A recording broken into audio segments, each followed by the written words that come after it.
Hi guys, welcome back to my channel. Just finished a push workout, which I did earlier. I am now going to talk about a bit more of an informative subject this video, and I thought I would talk about how to build muscle. Now there's a lot of rumours, a lot of myths about building muscle, and there are lots of variables and factors that do go into building muscle and all of the science behind it.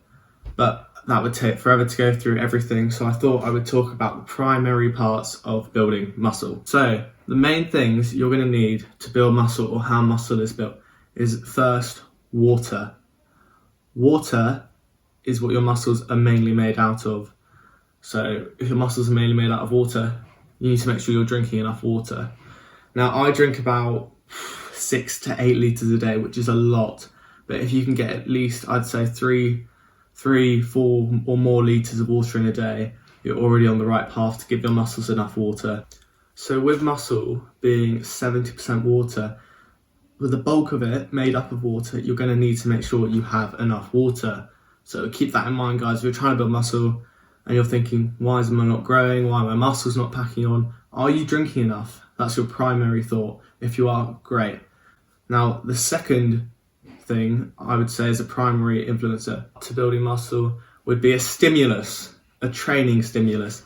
So you need to train your muscles regularly, consistently, and hard enough to tear up the muscle fibers so that they repair. And when they repair, they increase in size and they grow. So your training stimulus needs to be strong enough, so you need to be hitting your muscles enough times a year. I'm going to get into what I do for my training split in another video, but you need to make sure you're hitting your muscles consistently and hard enough that you're tearing up those muscle fibers that can then grow, be repaired, and your body fuses them back together and you increase your mass. So the training stimulus is crucial. With no training stimulus, you're not going to build muscle. If you're just sitting at home doing nothing, just lying here, even if you were pumping steroids into yourself, drinking all the protein shakes, creatine, everything, you're not going to put on any muscle unless there's a stimulus. The next thing is protein. How much protein we need is often quite varied throughout the bodybuilding community and the fitness community, but you need to have enough protein so your muscles can be repaired from that stimulus of tearing up your muscle fibers. So with that protein, that's what repairs your muscle fibers and increases the mass in size when your muscles are fused back together with the protein. And that's what leads to the increase in size, the tearing, and the protein refilling the gap, increasing the size of your muscles. But often I think people are getting enough protein, especially if they're trying to build their muscle. I aim for about, well, I don't really aim for anything, but I'd say if I was recommending, I'd go 1.5 grams per kilo. If you really want to be on the safe side, you go for 1 gram of protein per pound body weight, but I think that's absolutely plenty. That's enough. You won't need any more than that. There are not many cases of people not getting enough protein. It's very rare to be deficient in protein. But I'm not saying you shouldn't have your protein shakes, but you just don't need to get overboard with the protein because it gets to a point where it's doing nothing, it's not optimal anymore.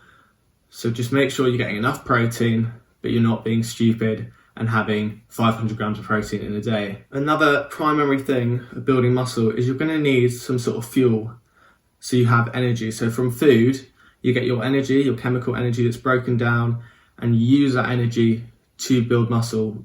In the case of you get that energy from your food, say from your pasta, you get the carbohydrates, you get your food, you get your energy, and you use that energy to train. And to train, you get the stimulus, and with the food and the energy, you also get your protein.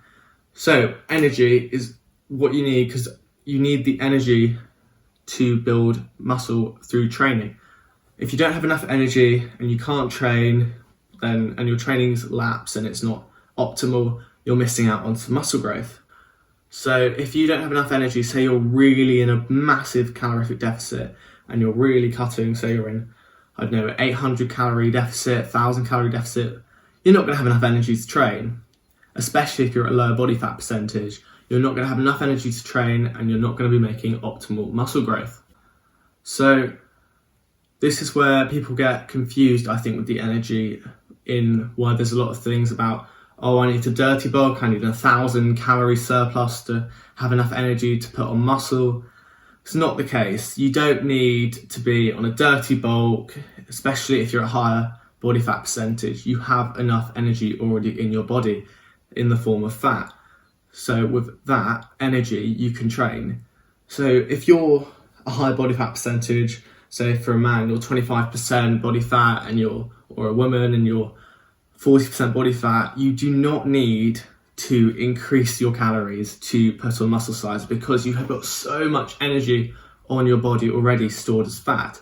So you could definitely still build muscle in a deficit with that energy on your body. The lower down your fat percentage, the harder it becomes to gain the muscle mass because you're running out of energy. So what I would say ideally is to be at a healthy body fat percentage, not too low, not too high, and with that body fat percentage that you have enough energy to train optimally, but not be overweight and you're happy. That's the best sort of way to gain muscle. Gaining muscle gradually, rather than going on a dirty bulk, thousands of calories in, and just trying to pack on muscle. But really you're just getting fat and lots of water weights being held with all the carbs that you're eating. So I wouldn't recommend going on a dirty bulk, especially if you're already overweight. If you're overweight, you can be in a deficit, especially if you're overweight, you can be in a deficit and you can gain muscle mass through training as you have lots of energy. It becomes harder when you're in a deficit though, especially at the lower body fat percentages, to gain muscle mass.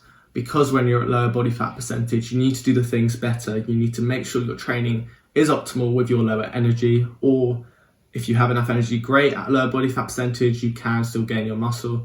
You need to make sure you're having that amount of protein, because when you're in a deficit, your body might start using up the protein for energy. So you've just got to start to be more careful, and you've got to be better at your eating when you're at lower body fat percentages, and making sure you're obviously having your water and everything like that. So it just becomes harder to gain muscle the lower body fat percentage you are, but it's definitely possible to gain muscle in a deficit, because muscle building and fat loss, the muscle tissues and the fat tissues, are not interrelated. They're not codependent on each other for what they need to do. So what I'm saying is you can put on fat and lose muscle, as well as losing fat and put on muscle. They're not interrelated. So this is how, at a lower body fat percentage, you can start to lose energy and feel worse because your body is holding less energy, because it becomes, especially at the really low body fat percentages, where you don't have enough energy and it's becoming unhealthy. So I'd say just put on a little bit of weight till you're at low enough body fat percentage, but healthy enough where you feel like you've got the energy to train with all your optimal ability. Also, with this little muscle building section, I might break it up throughout the video and talk about it later in the video, just because it's a lot to take in at once. I might film some other stuff and then get back to this, but I will finish this topic for you guys in this video.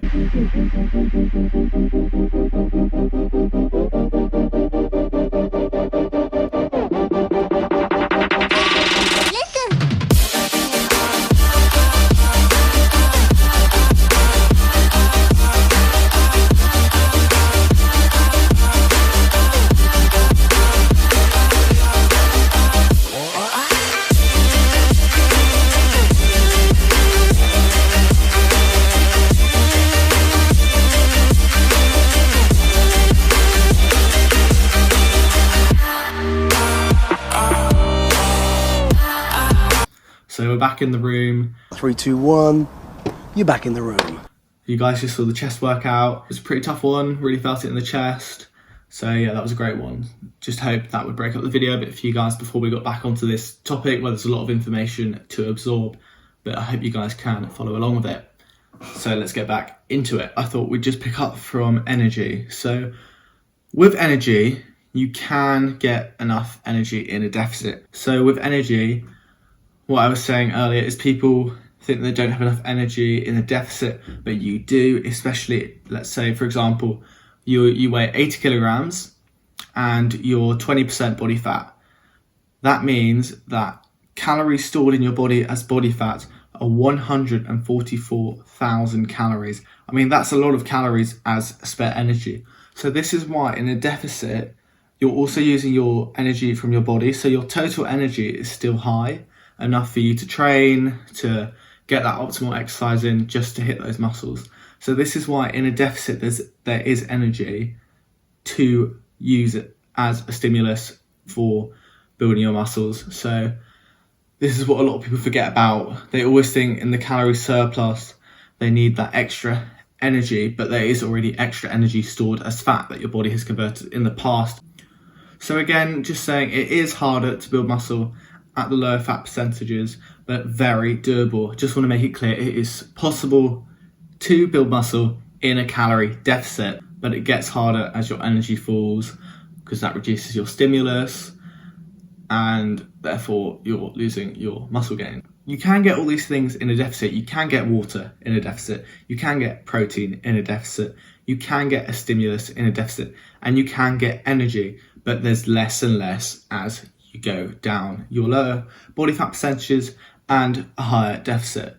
So is this how all kind of interlinks with each other? Is it starting to make sense with these things of building muscle that all sort of connected in their own way, coming together to build muscle? So ideally you get yourself to your happy maintenance body fat percentage, and so there's no severe bulking or cutting, unless you're about to compete in a bodybuilding show or something. Yeah, there's exceptions, but just maintaining a healthy body fat percentage where you have enough energy and you look good, you feel good to be able to perform and build your muscle is ideal, because then you're gradually building muscle over time consistently and not losing it, but just gradually building it over time, because you're not losing it from those heavy cuts, and you're not going to spike any changes with bulking and cutting, just staying at a constant level where your body can just naturally pack on the muscle. Building muscle is a long game, so by staying at that consistent body fat percentage, you're playing the long game to build that muscle over time.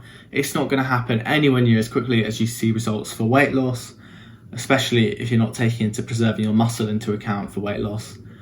But that's another video, weight loss, that I will definitely do one for you guys. So years and years of consistent dieting at your maintenance, when you're happy at a good body fat percentage, packing on the muscle at a consistent gradual rate, is ideal. For your muscle stimulus and your training, you need to constantly keep progressively overloading, but gradually increasing the hardness of your training, the intensity, and how big your workouts are in effort and energy and with the stimulus. So you just need to gradually increase how hard you train every session. Not so you're killing yourself for the week and then you're killing your gains for the week, but so you're gradually increasing it and getting used to it, but also giving your body enough stimulus to tear up your muscle fibers and grow. Because if you do the hardest workout of your life and you're sore for the whole week, you've completely lost the opportunity to grow your muscle throughout the week. So you've just got to train smart and keep it sensible and just progressively overload your muscles to get the best results if you're looking for long-term muscle growth. If you were to choose to bulk or cut, I definitely wouldn't recommend going on a dirty bulk or like an extreme cut. Either way, 1,000 plus calories, or if you're cutting minus 1,000 calories, it's just too much. What I'd recommend is just gradually, if you're bulking or cutting, starting with 100 calories each way and then 200 and then stopping at 300. That's the most I'd go to. You're never going to get it exactly right. Even if you weigh all your food out, you're not going to know your exact calories.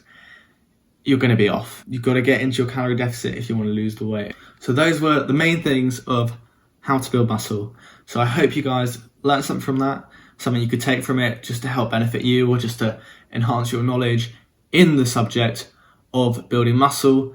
And maybe you've just watched this video and thought, oh, that's what I'm doing wrong maybe, or I should be doing this better. I hope I was of some value to you and benefited you guys throughout that video. Please like, subscribe, comment. Let me know what you guys want to see. Thanks for watching, guys. See you in the next one.